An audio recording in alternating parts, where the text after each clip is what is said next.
Let's cut through the absolute garbage about Indians being posted on social media right now. Am I going to call out all those people who are still saying that they can't find jobs because of CECA Indians? And also saying that the CECA Indians are showing off in Singapore because they are working in the management level. Every single time a company restructures, every time there's a layoff, the same group of people rush to scream the exact same acronym, CECA. They claim Singaporeans are losing jobs because a trade treaty from 2005 magically gave foreigners workers an open back door to take over the workforce. Let me tell you straight.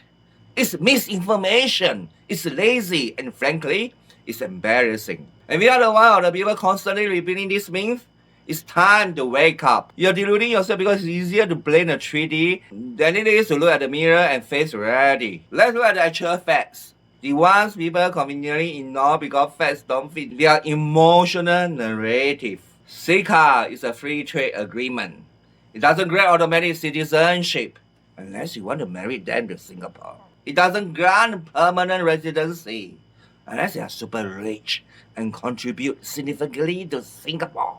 And it absolutely doesn't bypass local labor laws. An Indian national applying for a job in Singapore has to pass the exact same strict Ministry of Manpower criteria as an applicant from the US, Europe, China, or anywhere else. They have to clear the escalating salary bars. They have to pass a compass point system, which explicitly penalizes companies if they hire too many people for the exact same nationality. The battle you keep screaming about doesn't exist. It's a legal feature invented by people who haven't read a single page of the actual text, but are always spouting nonsense about CECA. And why do people keep crying about? Let's call that deep-seated insecurity and an inferiority complex. When you see a highly skilled foreign professional or an Indian tech expert landing a premium role, and your immediate reaction is to cry foul and claim the system is rigged against you. Mommy, it's not fair to me. Government is unfair to Singaporeans.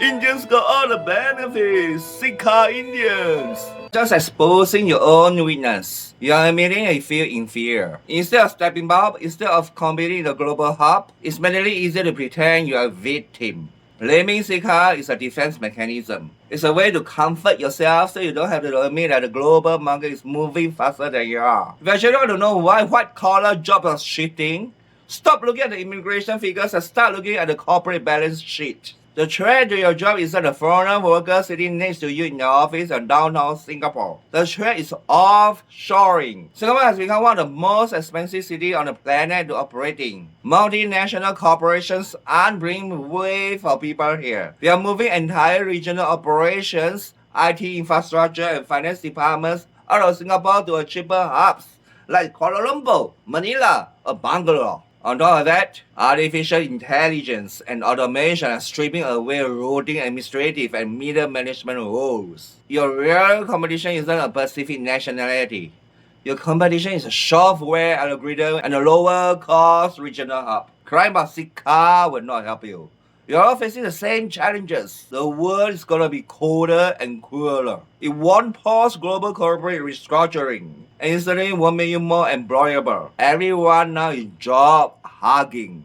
Singapore is a global economic hub. It's always survive competition, talent, and adaptability. If you choose to play as victims, the world is gonna leave you behind. The global economy doesn't care about your excuses. So stop complaining about CECA Indians. Drop your thoughts in the comments. Feel free to challenge me. See you in the next video.